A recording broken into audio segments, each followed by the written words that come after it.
وإياك نستعين اهدنا الصراط المستقيم صراط الذين أنعمت عليهم غير المغضوب عليهم ولا الضالين.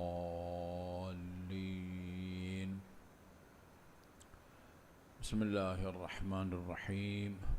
قل هو الله أحد الله الصمد لم يلد ولم يولد ولم يكن له كفوا أحد. بسم الله الرحمن الرحيم. قل هو الله أحد الله الصمد لم يلد ولم يولد ولم يكن له كفوا أحد. بسم الله الرحمن الرحيم. قل هو الله أحد الله الصمد لم يلد ولم يولد ولم يكن له كفوا أحد. اللهم صل على محمد وآل محمد. أعوذ بالله من الشيطان اللعين الرجيم. بسم الله الرحمن الرحيم. الحمد لله الذي لا يبلغ مدحته القائلون ولا يحصي نعماءه العادون، الذي لا يدركه بعد الهمم ولا يناله غوص الفتن، والصلاة والسلام على خير خلقه وأشرف بريته، الذي سمي في السماء بأحمد وفي الأرضين بأبي القاسم محمد. اللهم صل على محمد وآل محمد وعلى أهل بيته الطيبين الطاهرين الذين أذهب الله عنهم الرجس وطهرهم تطهيرا. اللهم صل على محمد وآل محمد واللعن الأبدي على أعدائهم أجمعين. أما بعد فقال الله الحكيم. بسم الله الرحمن الرحيم. إن الذين آمنوا وعملوا الصالحات سيجعل لهم الرحمن ودا. درود بھیجیے محمد وآل محمد پر. اللهم صل على محمد وآل محمد. دینی مدارس میں ایک مضمون پڑھایا جاتا ہے جس کو منطق کہتے ہیں، اور منطق کے جو قوانین ہیں یا فارمولے ہیں اس سے ہر عقل مند انسان، خالص ان پڑھ اور دیہاتی بھی اپنے حساب سے منطق سے استفادہ کر رہا ہوتا ہے، لیکن اس کو اصطلاحات کا پتہ نہیں ہوتا. کتابوں کے اندر جو اصطلاحات استعمال ہوتے ہیں، ٹرمز، وہ اس کو یاد نہیں ہیں، لیکن فارمولے وہ اپنے ذہن کے مطابق استعمال کر رہا ہوتا ہے. ان میں ایک مضمون ہے فطریات. فطریات کا مطلب ہوتا ہے یعنی انسان کے طبیعت میں کچھ چیزیں ہوتی ہیں جن کو اللہ تعالیٰ نے انسان کو پیدا کر کے اس کی سرشت میں اور اس کے خمیر میں جس سے مٹی سے اللہ تعالیٰ نے انسان کو پیدا کیا ہے، مٹی اور پانی کا وہ گارا بنا کے اس سرشت میں اور خمیر میں اللہ تعالیٰ نے رکھ دیا ہے، اور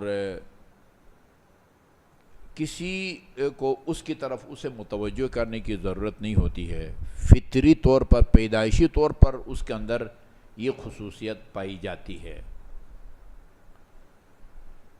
اپنے آپ سے محبت تھوڑا سا جب شعور آتا ہے، بلکہ ولادت کے فوراً بعد انسان جب پیدا ہوتا ہے، سب سے پہلا کام یہ ہوتا ہے کہ وہ دودھ کو تلاش کرنا شروع کر دیتا ہے. یہ اس کی فطرت میں اللہ تعالیٰ نے رکھ دیا ہے، غریزہ کے اندر رکھ دیا ہے. اس کی فطرت میں یہ ہے کہ جہاں سے دودھ نکلتا ہے اس جگہ کو وہ بچہ نومولود بچہ یا بچی اس کو پھونک نہیں مارتا، اس کو قدرت نے اس کی سرشت میں یہ رکھا ہے کہ اس مرحلے میں تم نے اس کو چوسنا ہے، اس کو پھونکنا نہیں ہے۔ یہ اس کو کس نے سکھایا ہے؟ اس زندگی کے اس مرحلے میں جب ابھی تازہ وہ شکم مادر سے باہر آیا ہے، جی اس کے سرشت میں رکھ دیا ہے کہ وہ اپنے آپ سے محبت کے نتیجے میں وہ یہ کام کرتا ہے۔ اچھا جی، والدین کے دل میں اولاد کی محبت کو بھی اللہ تعالیٰ نے رکھا ہے۔ یہ صرف انسانوں تک محدود نہیں ہے، حیوانات بھی اپنے بچوں سے محبت کرتے ہیں۔ والدین کو، ماں یا باپ کو نہیں کہنا پڑتا کہ یہ تیرا بیٹا ہے یا تیری بیٹی ہے، اس سے محبت کر، نہ اولاد کو یہ بتانا پڑتا ہے کہ یہ تیرا باپ ہے، یہ تیری ماں ہے، اس سے محبت کر۔ اولاد سے محبت کو اللہ نے والدین کی سرشت اور خمیر میں رکھ دیا ہے، اور والدین سے محبت کو اللہ تعالیٰ نے اولاد کی سرشت خمیرے میں اور اس کی فطرت میں رکھ دیا ہے۔ یہ فطری چیز ہے۔ دوسری فطری چیز، انسان وہ کمال دوست ہوتا ہے۔ کمال دوست، علم ایک کمال ہے، شجاعت ایک کمال ہے، سخاوت ایک کمال ہے، عدل اور انصاف بھی ایک کمال ہے۔ دنیا میں ہر عقل مند انسان با کمال سے محبت کرتا ہے، وہ کمال علم کی صورت میں ہو، سخاوت کی صورت میں ہو جی، یا عدالت کی صورت میں ہو، انسان کمال دوست ہوتا ہے۔ انسان جمال دوست ہوتا ہے۔ خدا نے انسان کی فطرت میں رکھ دیا ہے کہ وہ جمال سے، خوبصورتی سے محبت کرتا ہے۔ وہ خوبصورتی کسی انسان کی چہرے کے اوپر ہو یا ایک اچھے منظر، تفریح گاہ، آپ مختلف علاقوں میں جاتے ہیں تفریح کے لیے، وہ اس سے آپ کے دل میں ایک کشش پیدا ہوتی ہے۔ اللہ تعالیٰ نے انسان کی فطرت میں رکھ دیا ہے۔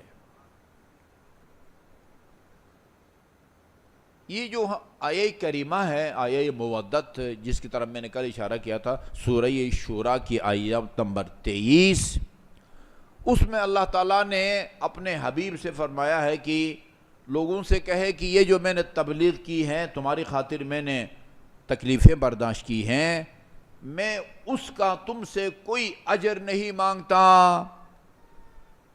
سوائے قریبی رشتہ داروں سے محبت کے۔ اور عجیب بات یہ ہے کہ بعض انبیاء کے بارے میں ہے، قُلْ لَا أَسْأَلُكُمْ عَلَيْهِ أَجْرًا إِنْ أَجْرِيَ إِلَّا عَلَى اللَّهِ۔ یہ بہت غور طلب آیہ کریمہ ہے۔ اللہ تعالیٰ نبی سے کہہ رہا ہے، ان حضرت سے نہیں، کسی اور نبی سے کہہ رہا ہے، قُلْ لَا أَسْأَلُكُمْ عَلَيْهِ أَجْرًا۔ اور نبیوں نے بھی تبلیغ کی ہے اپنی امت کی ہدایت کے لیے، صرف ہمارے نبی کے لیے نہیں کیے، آدم سے لے کر عیسیٰ موسیٰ تک وہ 1,24,000 انبیاء نے بھی تبلیغ کی ہے لوگوں کی ہدایت کے لیے۔ ابن حضرت اسحاق ہے، کسی نبی سے ہے، قُلْ لَا أَسْأَلُكُمْ عَلَيْهِ أَجْرًا، میرے حبیب، میرے نبی، ان لوگوں سے، اپنی امت سے کہو کہ میں تم سے اپنی تبلیغ کا کوئی اجر، کوئی مزدوری، کوئی معاوضہ نہیں لیتا، بس یہ نہیں فرمایا، مگر میرے قریبی رشتہ داروں سے محبت کے۔ یہ خود ایک توجہ طلب نکتہ ہے، یعنی باقی انبیاء کے کوئی قریبی رشتہ دار نہیں تھے، ان کا کوئی نواسا، ان کی کوئی بیٹی، ان کا کوئی داماد، ان کا کوئی چچزاد، وہ سارے کے سارے وہ لاوارث تھے، ان کا کوئی بھی نہیں تھا۔ باقی انبیاء کے بارے میں ہے، کہیں کہ میں تم سے اپنی تبلیغ کا کوئی اجرت نہیں مانگتا، اور ہمارے نبی سے یہ فرمانا کہ ان سے کہو کہ قریبی رشتہ دار، جیسے میں نے عرض کیا، جی پوچھا گیا تھا کہ قریبی رشتہ دار کون ہے، تو علی، فاطمہ اور حسن اور حسین کا نام لیا نا۔ اس کا مطلب یہ ہے کہ یہ صرف آن حضرت سے یہ کہنا، لوگوں سے کہو قریبی رشتہ داروں سے محبت کے علاوہ میں تم سے کوئی اجر نہیں مانگتا، اس کا مطلب یہ ہے کہ اس محبت سے مراد وہ محبت نہیں ہے جو کسی بھی باشعور یا عقل مند انسان میں کمال کو دیکھ کے خود بخود پیدا ہو جاتی ہے. یہ اس سے بڑھ کے ایک اور جو ہے نا وہ مرحلے کی وہ محبت ہے. قُلْ لَا أَسْأَلُكُمْ عَلَيْهِ أَجْرًا إِلَّا الْمُحَبَّةَ. لہذا ہم اہل بیت اطہار سے محبت کی درجہ بندی کرتے ہیں. درجہ بندی سب سے ادنا جو محبت ہے اہل بیت اطہار سے وہ ہے جو بعض منکرین خدا کے دلوں میں بھی پائی جاتی ہے. ہم اس کی تفصیل میں نہیں جاتے. خدا کے منکر ہیں لیکن تاریخ اسلام کو پڑھا ہے انہوں نے، اور اہل بیت اطہار علیہ السلام خصوصاً امیر المومنین کے وہ کمالات کو پڑھا ہے، آپ کی عدالت کی داستانوں کو پڑھا ہے، آپ کے عبادت کی داستان، آپ کے سخاوت کی داستانوں کو پڑھا ہے. وہ امیر المومنین سے محبت کرتے ہیں، امام حسین سے محبت کرتے ہیں. غیر مسلم سیاستدان اپنے سیاسی جلسوں میں امام حسین کے خطبے کے ٹکڑوں کو اپنے سیاسی نعروں کے طور پر استعمال کرتے تھے. انی لا اری الموت الا سعادہ والحیات مع الظالمین الا برما. یہ دنیا میں ایک علامت بن گئی ہے، بندہ چاہے وہ کتنا بھی ظالم ہو جی، لیکن اپنے آپ کو مظلوم ظاہر کر کے اپنے آپ کو حسینیت کا علمدار ثابت کرتا ہے، اور مخالف کو وہ یزید سے تشبیہ دیتا ہے. یہی پارٹیاں جو باری باری برسر اقتدار آتی ہیں، جو برسر اقتدار نہ ہو، جس کو اقتدار نہ ملے، وہ اپنے آپ کو حسینیت کا علم بردار اور برسر اقتدار کو یزیدیت کا علمدار کے طور پر متعارف کراتا ہے. یہ حسین کی حقانیت اور یزید کی شکست کہیں یا اس کے باطل ہونے کی دلیل ہے. درود بھیجے محمد و آل محمد پر.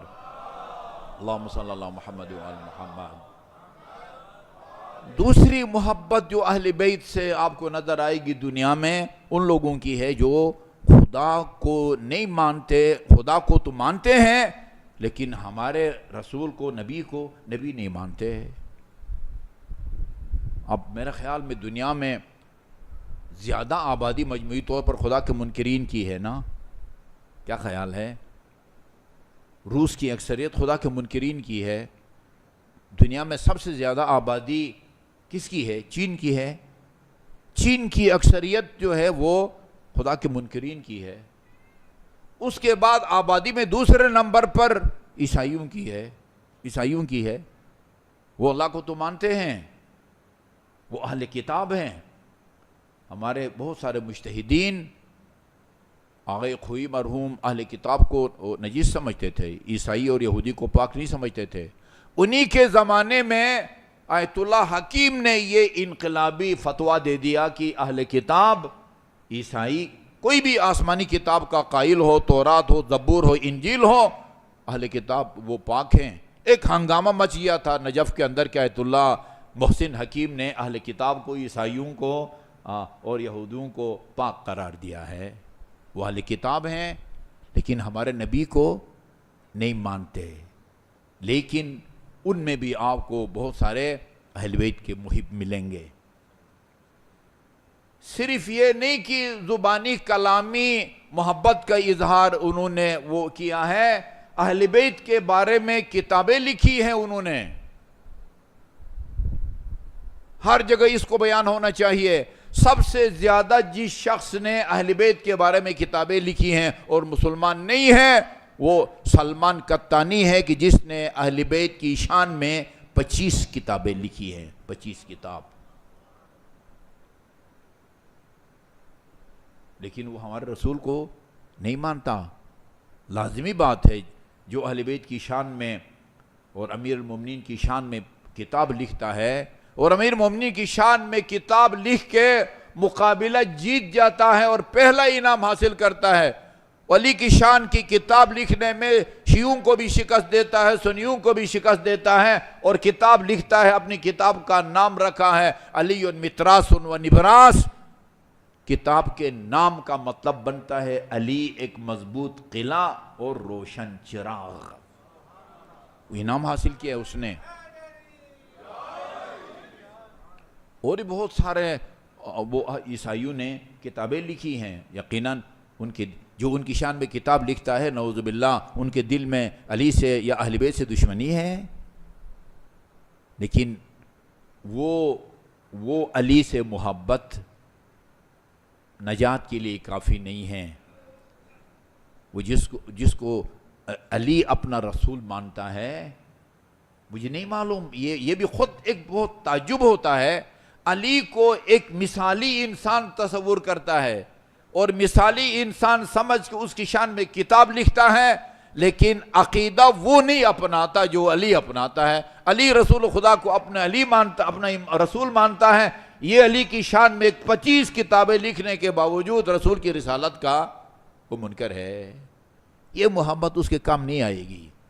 دنیا میں انعام مل گیا، اس کو انعام مل گیا۔ ججوں کا جو پینل تھا آیت اللہ خوئی اور حکیم کے زمانے میں، اس ججوں کے پینل میں شہید محمد باقر صدر بھی تھے، انہوں نے کسی شیعہ کو انعام نہیں دیا۔ اس شیعہ نے جو کتاب لکھی ہے اس کا نام کا بھی ہمیں پتہ نہیں ہے، سنیوں نے بھی لکھی ہے، ایک نے کئیوں نے کتابیں لکھی تھے، کسی کا نام کا پتہ نہیں ہے۔ جس نے پہلا ہی نام حاصل کیا اور عیسائی ہے، اور اس کے نام کا بھی پتہ ہے اور اس کا کتاب کا نام کا بھی پتہ ہے، اس کو انعام بھی مل گیا، دنیا میں شہرت بھی مل گئی، انعام بھی مل گیا، لیکن آخرت میں اس کی وہ کتاب کام نہیں دے گی، اس لیے کہ اس نے ہمارے رسول کی رسالت کا انکار کیا ہوا ہے۔ اس کے بعد نمبر آتا ہے ان لوگوں کا جو الحمدللہ خدا کے بھی قائل ہیں، رسول کے بھی قائل ہیں، لیکن علی کو وہ مقام نہیں دیتے جو مقام اللہ نے علی کو دے رکھا ہے۔ علی کو خدا کا نمائندہ نہیں سمجھتے، علی کو حجت خدا نہیں سمجھتے، علی کو معصوم من الخطا نہیں سمجھتے۔ دوسرے الفاظ میں دین علی سے نہیں لیتے، دین۔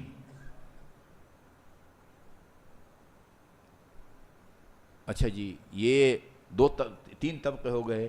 تیسرا طبقہ مجھے آپ کہنے دیں شیعوں کی اکثریت کا ہے، جو خدا کو بھی مانتی ہے، رسول کو بھی مانتی ہے، علی کو وہ مقام بھی دیتی ہے جو مقام اللہ نے علی کو دے رکھا ہے، حجت خدا سمجھتی ہے، خدا کا نمائندہ، خدا کی طرف سے مقرر وصی پیغمبر اور امام سمجھتی ہے، لیکن وہ اس معنی میں علی کا پیروکار نہیں ہے جس معنی میں ہونا چاہیے، علی کا پیروکار نہیں ہے۔ نمونے تو آپ کو بہت سارے ملیں گے نا، وہ جتنے تارک الصلاۃ ہیں، جتنے لوگ روزہ نہیں رکھتے، جتنے لوگ حج نہیں کرتے، جتنے لوگ زکوٰۃ نہیں دیتے، کتنے لوگ نشاور چیزیں استعمال کرتے ہیں، اور جتنی خواتین سورہ نور کی آیات کی سراسر مخالفت کر کے اور ان کو پامال کر کے بے پردہ اور سر برہنہ پھرتی ہیں، یہ امیر المومنین کی پیروکار نہیں ہیں، یہ خاتون جنت کی پیروکار نہیں ہیں، اور اس میں کوئی وہ جھجھکنے والی بات بھی نہیں ہے۔ کون سی محبت کام دے گی؟ کون سی محبت کام دے گی؟ البتہ یہ عرض کروں کہ یہ جو محبت ہے، جہاں علی سے محبت کے باوجود اور علی کو اپنا پیشوا ماننے کے باوجود جی علی کا اطاعت گزار نہیں ہے، یہ نہیں کہہ سکتے کہ اس کی محبت کوئی کام نہیں دے گی۔ نہیں، محبت کام دے گی، امامت کا اور ولایت کا اقرار یہ کام دے گا، لیکن وقت لگے گا، وقت لگے گا۔ اپنا حساب کتاب دینے کے بعد، وہ کفارہ ادا کرنے کے بعد یقیناً اس کو نجات ملے گی۔ ایک روایت ہے جو روضۃ الکافی میں ہے، امام محمد باقر علیہ السلام کا زمانہ تھا، اللہم صلی علی محمد وآل محمد، بہت دلچسپ اور ایمان افروز روایت ہے۔ امام محمد باقر کا زمانہ ہے، وہ راوی کہتا ہے کہ یہ حکیم بن عینہ غالباً کہتے ہیں کہ ہم امام محمد باقر علیہ السلام کی خدمت میں بیٹھے ہوئے تھے اور آپ کا حجرہ مومنین سے، شیعوں سے اور آپ کو امام ماننے والے مومنین سے بھرا ہوا تھا، چھلک رہا تھا آپ کا گھر۔ اتنے میں ہم نے دیکھا ایک بزرگ وہ لوہے کے عام ایک عصا کا سہارا لیتے ہوئے آ کے کھڑے ہو گئے، کوئی قیمتی بادام کا یا زیتون کا نہیں، عام ایسے لوہے کا عصا تھا، اور اس کا سہارا لے کے سامنے کھڑے ہو کے سب سے پہلے براہ راست امام علیہ السلام کو سلام کیا، السلام علیکہ یا ابن رسول اللہ۔ آپ نے اس کو سلام کا جواب دیا، وعلیکہ السلام۔ اس کے بعد پھر اس نے باقی لوگوں سے مخاطب ہو ان کو سلام کیا، السلام علیکم مثلا ایھا المؤمنین، انہوں نے الگ سلام کیا، امام کو الگ سلام کیا، اور اس کے بعد جو حاضرین تھے مومنین ان کو الگ سلام کیا، اور سلام کرنے کے بعد کہا فرزند پیغمبر میری آپ کے سے درخواست ہے، یعنی اصولی طور پر اس کو آ کے جب حجرہ مومنین سے بھرا پڑا ہے، جدھر دروازے کے ساتھ جگہ ملتی ادھر بیٹھ جاتا، کہا ایسا نہیں کیا، پہلے امام کو پھر تمام مومنین کو سلام کر کے امام کی خدمت میں عرض کیا کہ مجھے اپنے پاس جگہ بنا کے دیں، اپنے پاس۔ امام نے اس کو اپنے پاس جگہ بنا کے دی۔ کہا فرزند پیغمبر میرے آنے کا مقصد یہ ہے کہ میں آپ کو اپنا عقیدہ سنانا چاہتا ہوں، اگر عقیدہ میرا ٹھیک ہے تو اس کی تائید فرمائیں، اس کی تصدیق فرمائیں، اگر خدا نخواستہ میرے عقیدے میں کوئی غلطی ہے اس کی اصلاح فرمائیں تاکہ میں آپ سے اپنا عقیدہ ٹھیک کر کے جاؤں۔ فرمایا سناؤ، اپنا عقیدہ سناؤ۔ سب سے پہلے ظاہر ہے خدا کا قائل ہے، رسول کا قائل ہے، یہ اس کا مطلب یہ تھا کہ یہ جہاں سے، یہ میرا تبصرہ ہے، مجھے امید ہے آپ تائید کریں گے، یعنی جہاں سے یہ راستے بدلتے ہیں نا، جہاں پہنچ کے فرقے بنتے ہیں، اس کے بعد سے جو عقیدہ انسان کو ہونا چاہیے اس مرحلے پر اس عقیدہ کو بیان کیا۔ اللہ کو مانتا تھا، اللہ کی وحدانیت کو بھی مانتا تھا، ان حضرت کو وہ خاتم الانبیاء بھی مانگتا تھا۔ اس کے بعد کے فرمایا انی احبکم، فرزند پیغمبر انی احبکم، یہ دیکھیے بڑی غور سے آپ سنیے کہ کس طرح کی محبت ہے جو انسان کو ائمہ معصومین کے جوار میں جگہ دلاتی ہے۔ انی احبکم، فرزند پیغمبر میں آپ سے محبت کرتا ہوں، احبکم یعنی حاضرین سے نہیں، اہل بیت اطہار سے میں محبت کرتا ہوں، اور احب من یحبکم، آپ سے بھی محبت کرتا ہوں، اور جو آپ سے محبت کرے اس سے بھی میں محبت کرتا ہوں۔ یہ غالباً پہلے دن میں نے سنائی تھی جی، یہ روایت، اس کا متن بالکل یہی متن ہماری کتابوں میں بھی ہے اور اہل سنت برادران کی کتابوں میں بھی ہے۔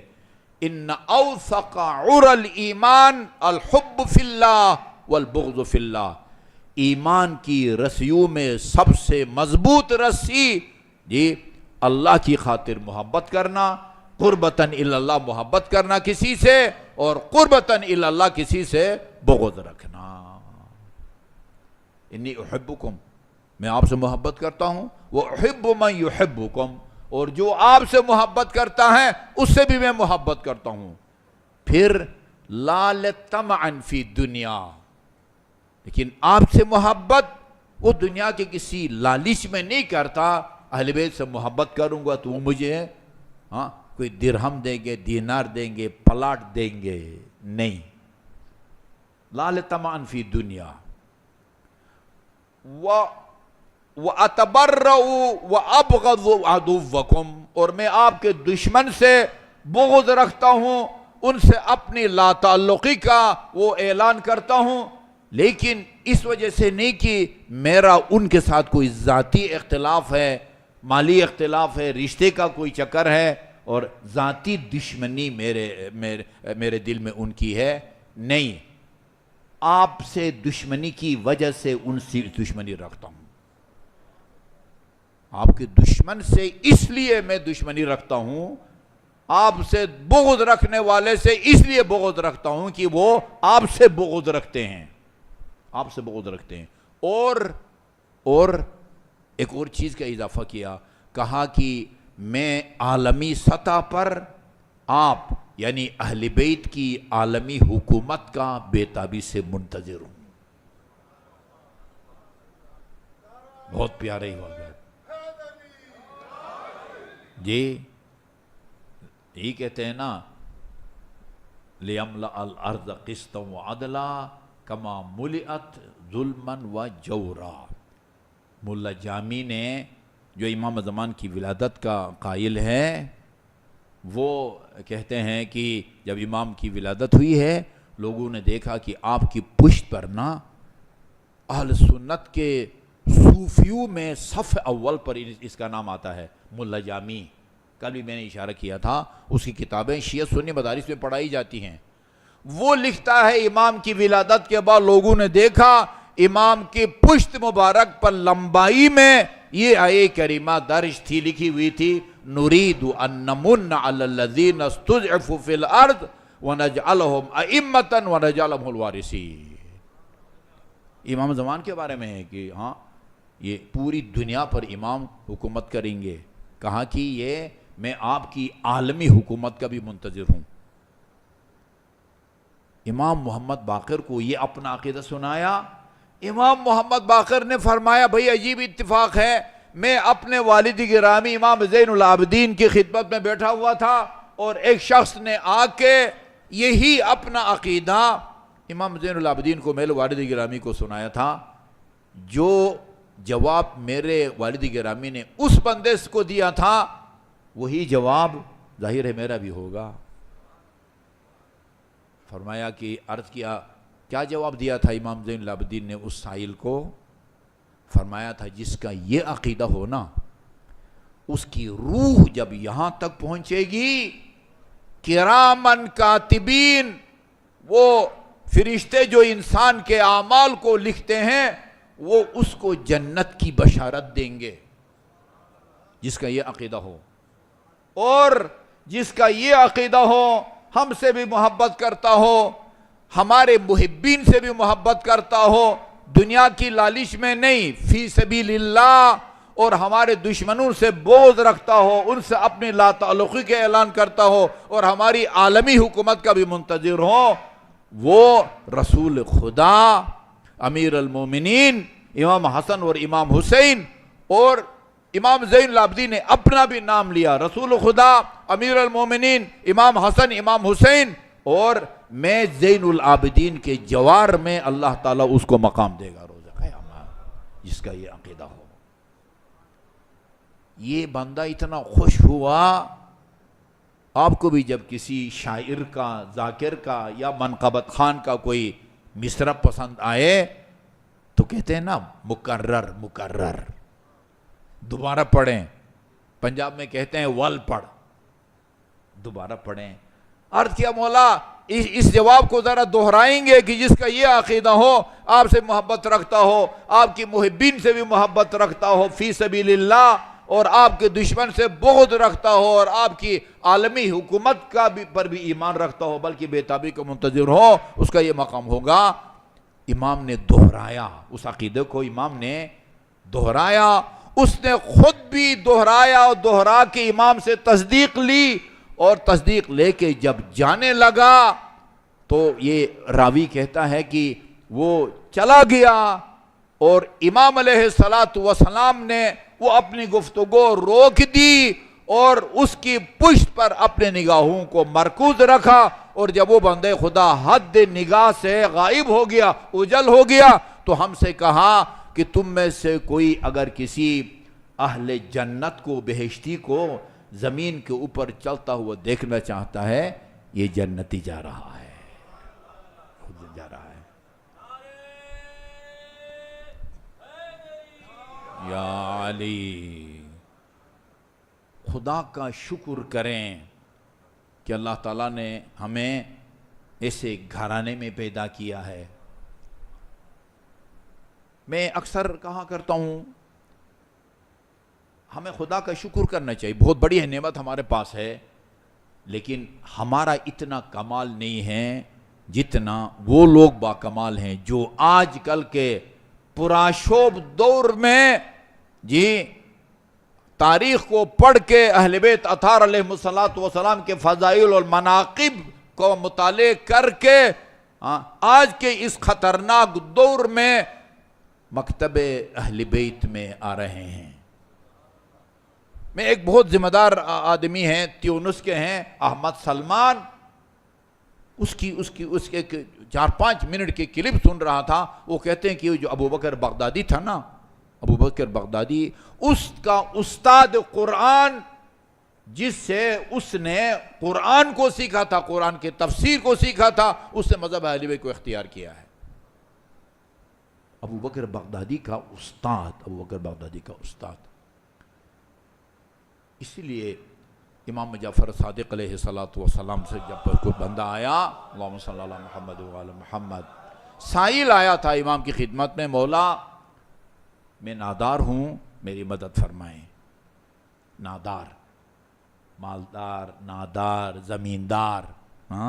زمیندار کا مطلب یعنی جو زمین رکھتا ہو، جس کے پاس زمین ہو۔ مالدار فارسی کا لفظ ہے نا، داشتن یعنی رکھنا، مالدار مال رکھتا ہے جی، اچھا جی، زمیندار زمین رکھتا ہے، نادار جس کے پاس کچھ بھی نہیں ہے، میں نادار ہوں، میرے پاس کچھ بھی نہیں ہے، میری مدد کریں۔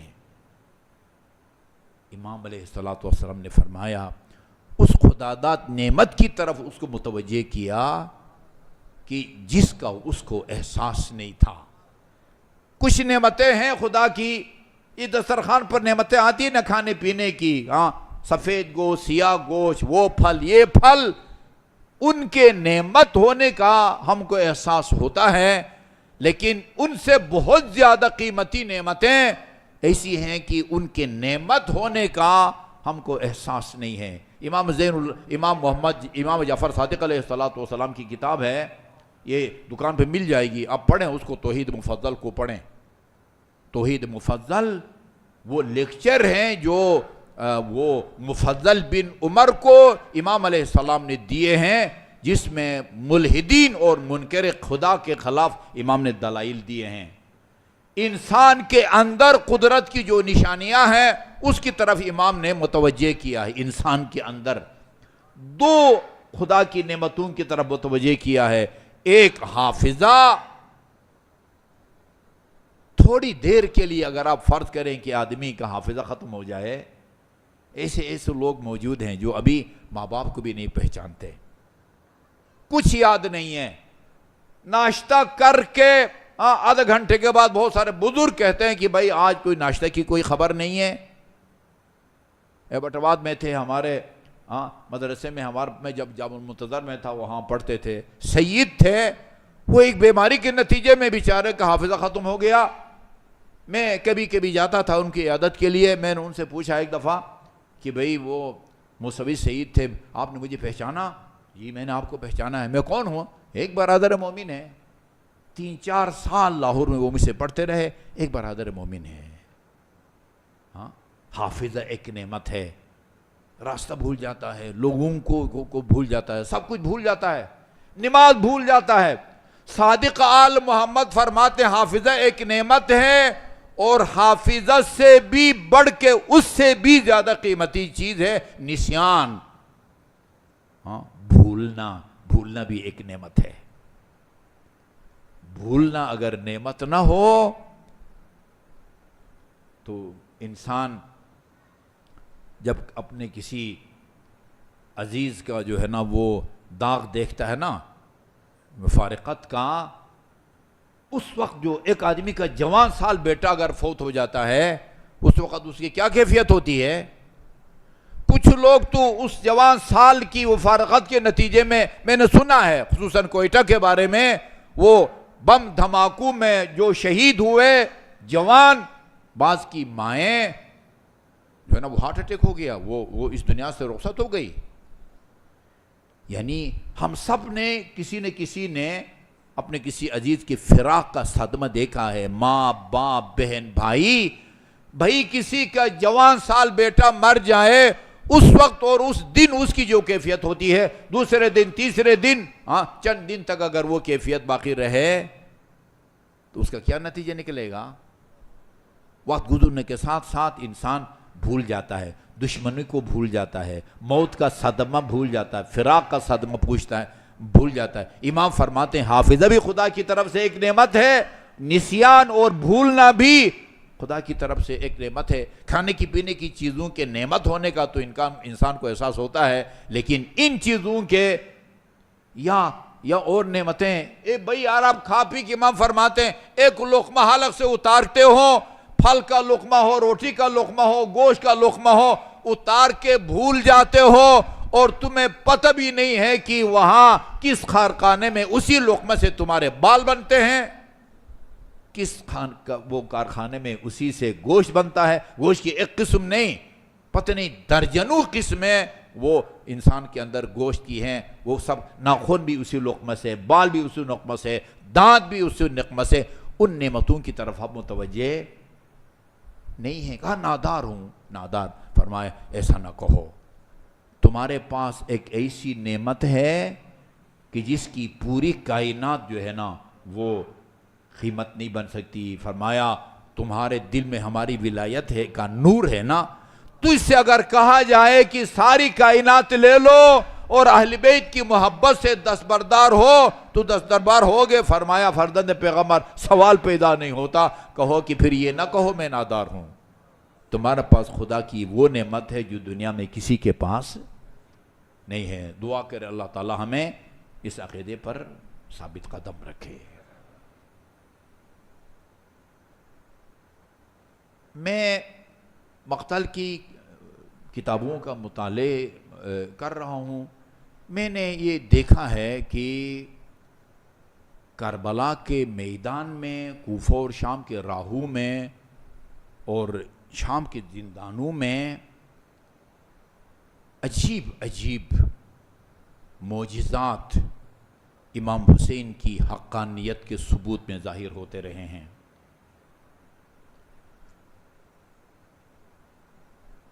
یعنی اس سے بڑھ کے اور کیا وہ معجزہ ہو سکتا ہے کہ ایک آدمی جس کو شہید کیا گیا ہے، سر قلم کیا گیا ہے،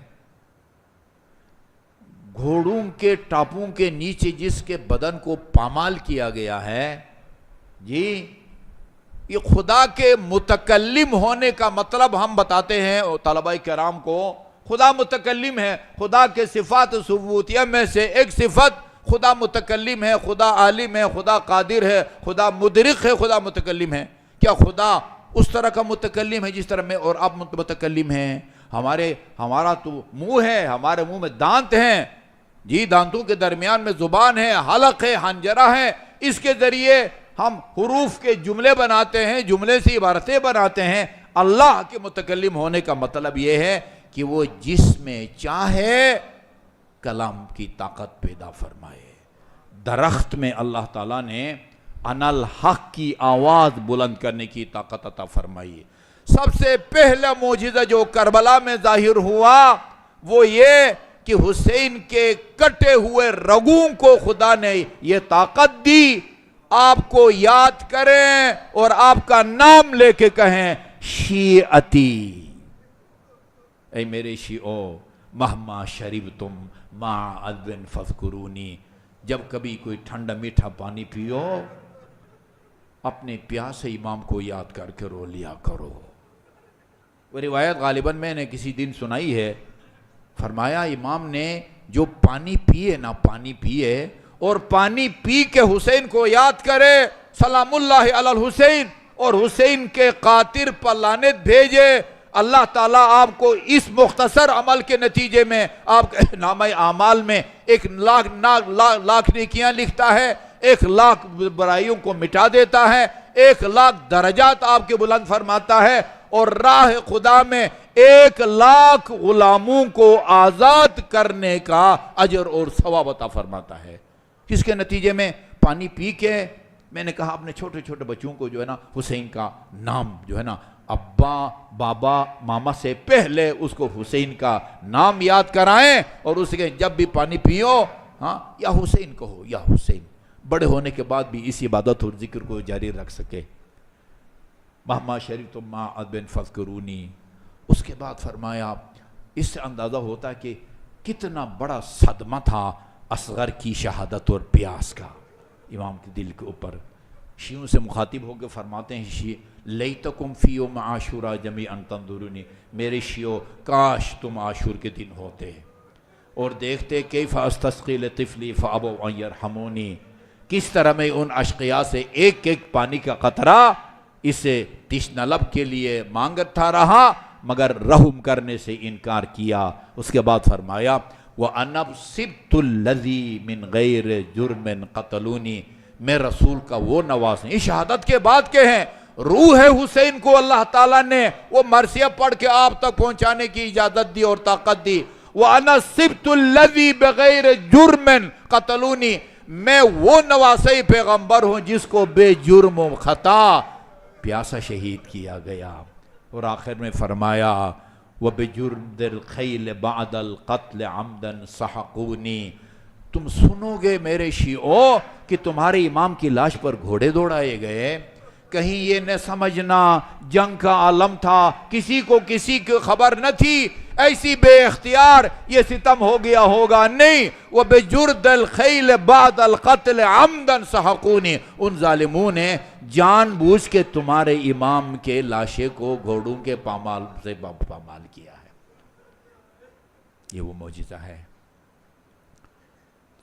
میں ترتیب کے بارے میں کچھ نہیں کہہ سکتا کہ یہ پہلا معجزہ ظاہر ہوا, دوسرا معجزہ میرے ایک عزیز ہیں ابھی تازہ میرے خیال میں سال نہیں ہوا وہ قم سے فارغ التحصیل ہو کے آئے ہیں. انہوں نے ایک مرتبہ مجھ سے کہا کہ صاحب یہ مصائب نہ پڑھا کریں, لیکن کیا کریں وہ دنیا ہمارا مذاق اڑاتی ہے کہ یہ کیوں روتے ہیں. مجھے نہیں معلوم جو ان مصائب کو سن کے جن کو رونا نہیں آتا ان کے پہلو میں پتھر رکھا گیا ہے, جگر کی جگہ کوئی فولاد رکھ دیا گیا ہے. معجزہ ہے امام علیہ السلام کو. میں کہا کرتا ہوں کہ امام کی شہادت پر تمام ائمہ معصومین فخر کرتے تھے. علی فرماتے تھے میں موت سے اتنا مانوس ہوں کہ جتنا ایک شیرخوار بچہ شیر مادر سے بھی اتنا مانوس نہیں ہوتا. نابالغ قاسم کہتے ہیں موت میرے لیے شہد سے زیادہ شیرین ہے. نواسۂ پیغمبر فرماتے انی لا اری الموت الا سعادہ. میری نظر میں شہادت سے بڑھ کے موت سے بڑھ کے کوئی سعادت نہیں ہے. جو غم مصیبت ہمیں رلاتی ہے نا اور قیامت تک رلائی گئے وہ مظلوم کربلا کا لٹنا ہے. اس بے دردی سے لوٹا ہے ان ظالموں نے. کاش صرف لباس لوٹنے پر اکتفا کرتے. حسین کو معلوم تھا کہ یہ ستم ہوگا اور جب آخری ودا کر کے جانے لگے بہن زینب سے فرمایا ایتینی بلباس عتیق لا یرغب فیہ احد. بہن زینب کوئی ایسا پرانا سا لباس لا کے دو جس کو دیکھ کے کوئی لالچ نہ کر سکے, جس کی کوئی قیمت نہ ہو. اس کو فروخت کر کے پیسہ کمانے کے لالچ میں کہیں میرا بدن برہنہ نہ کرے. ایک پرانا سا کرتا دیا روایات میں ہے, اس کو مزید جگہ جگہ سے پارا کر کے امام نے زیب تن فرمایا, مگر ظالم نے اس لباس کو بھی بدن پر باقی نہ چھوڑا. مختل کی کتابوں کو پڑھیں, اس ظالم کا نام ملے گا جس نے امامہ اتارا, اس ظالم کا بھی نام ملے گا جس نے ابا اتاری, اس ظالم کا بھی نام ملے گا جس نے تلوار, اس کا بھی ملے گا جس نے خود اٹھایا, اور اس ظالم کا بھی نام ملے گا جو امام کی انگلی سے انگوٹھی اتارنا چاہتا تھا اور جب نہ اتری انگوٹھی کی خاطر امام کی انگوٹھی کو بھی انگلی کو بھی شہید کر دیا. یہاں تک مصائب اکثر پڑھے جاتے ہیں. اس سال عشرے کے دوران میں نے عبدالرزاق موسوی المکرم ان کی مقتل کا میں مطالعہ کرتا رہا ہوں. ابھی بھی جا کے میں یہ نماز مغربین کے بعد بھی اس کو میں نے تھوڑا سا وہ پڑھا ہے وہ کہتے ہیں امام کے بدن پر نا ایک قیمتی کمربند تھا، وہ ایک ظالم آگے بڑھا، اس کمربند کو اتارنا چاہتا تھا۔ یہ دوسرا معجزہ ہے، امام نے اپنا ہاتھ لا کے اس کمربند کے اوپر رکھا۔ اس ظالم خود کہتا ہے میں نے اٹھانے کی کوشش کی مگر مجھ سے حسین کا دائیں ہاتھ نہ اٹھا گیا، قریب میں پڑی تلوار اٹھا کے جس طرح علمدار کا ہاتھ قلم کیا گیا تھا میں نے امام کے دائیں ہاتھ کو قلم کیا۔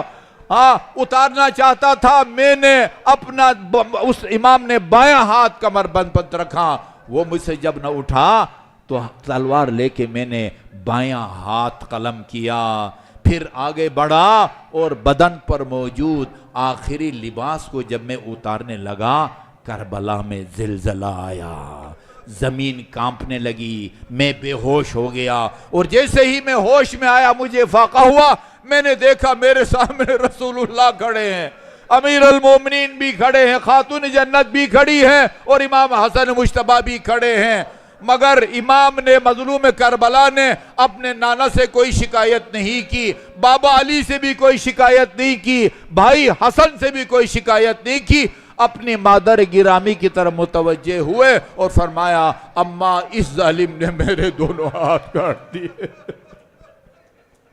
فرمایا بی بی نے قطع اللہ یدے، خدا تیرے دونوں ہاتھ کاٹ ڈالے، وقطع اللہ رجلے، خدا تیرے دونوں پاؤں کاٹ ڈالے، وَأَعْمَ اللَّهُ بَصَرَكَ، خدا تجھے بینائی سے بھی محروم کر دے اور آتش جہنم میں تجھے جلائے۔ یہ شخص خود نقل کرتا ہے اس بی بی کے دعا کے نتیجے میں آج میں ہاتھوں سے بھی محروم ہوں، پاؤں سے بھی محروم ہوں، بینائی سے بھی محروم ہوں، اور آتش جہنم کا میں منتظر ہوں۔ اور آخری معجزہ اگر آپ سن سکیں عزادارو، اہل سنت نے بھی لکھا ہے اور ہمارے علماء نے بھی لکھا ہے کہ نو کے نیزے پر امام کے سر مبارک نے قرآن کی تلاوت کی۔ افرعیتا، زید ابن ارقم کہتے ہیں میں اپنے ایک حجرے میں بیٹھا ہوا تھا، میرے حجرے کے برابر سے امام کا وہ نیزہ گزارا گیا جس کی نوک پر امام کا سر مبارک تھا، میں نے اپنے کانوں سے سنا، پہلے کہتے ہیں فتنحنحا،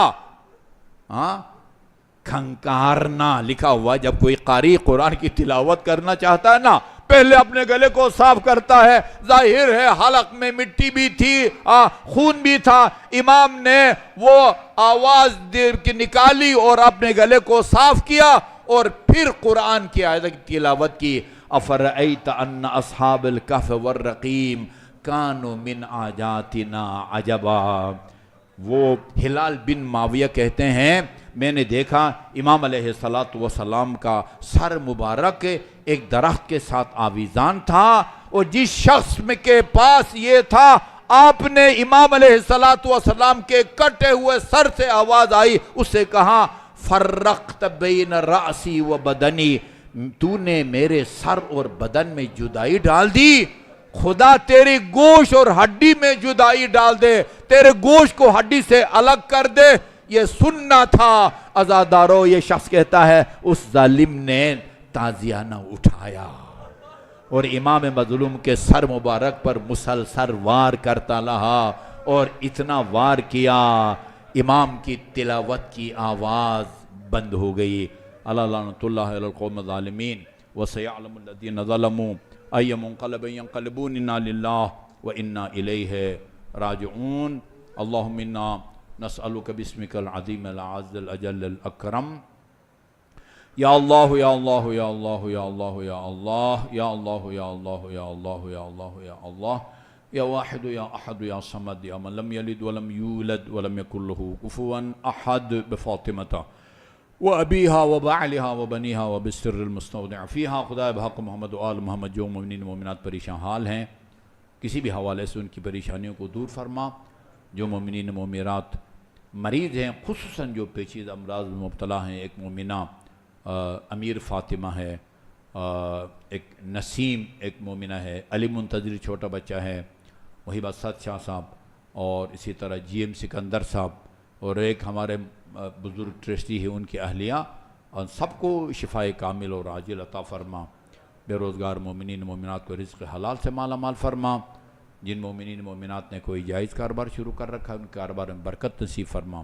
مقروض مومنین مومنات کو ادائیگی قرض کی توفیق عطا فرما، بے اولاد مومنین مومنات کو اولاد صالح و سالم و نرینہ عطا فرما، اسرائے امامیہ دنیا میں جہاں کہیں بھی قید و بند کی صحبتوں میں ہیں سب کو جلد از جلد، اور خصوصاً مولانا غلام حسنین کو جلد از جلد اور باعزت رہائی نصیب فرما۔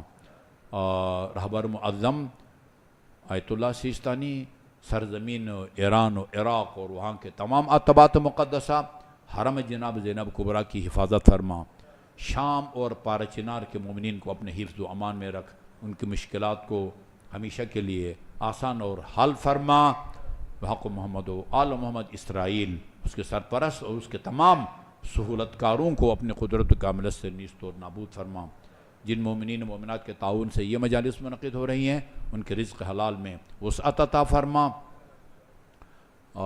ان کے جملہ مرحومین مرحومات کے گناہان صغیرہ اور کبیرہ کی مغفرت فرما، انہیں محمد و آل محمد کی شفاعت اور ان کے جوار میں مقام عطا فرما، ان کے مرحومین اور اپنے مرحومین کی ایصال ثواب کے لیے سورہ فاتحہ۔ بسم اللہ الرحمن الرحیم، الحمدللہ رب العالمین الرحمن الرحیم مالک یوم الدین، ایاک نعبد و ایاک نستعین، اہدنا الصراط المستقیم صراط الذین انعمت علیہم غیر المغضوب علیہم ولا الضالین۔ بسم اللہ الرحمن الرحیم، قل هو اللہ احد اللہ الصمد لم یلد ولم یولد ولم یکن له کفوا احد۔ بسم اللہ الرحمن الرحیم، قل هو اللہ احد اللہ الصمد لم یلد ولم یولد ولم یکن له کفوا احد۔ بسم اللہ الرحمن الرحیم، قل هو اللہ احد اللہ الصمد لم یلد ولم یولد ولم یکن له کفوا احد۔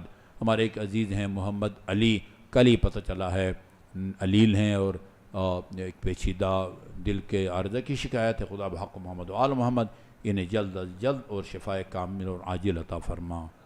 اللہم اغفر للمؤمنین والمؤمنات والمسلمین والمسلمات الاحیاء منہم والاموات، تابع اللہم بیننا وبینہم بالخیرات انکا مجیب الدعوات انکا علی کل شیء قدیر۔ ان دعاؤں کی استجابت کے لیے بآواز بلند صلوات۔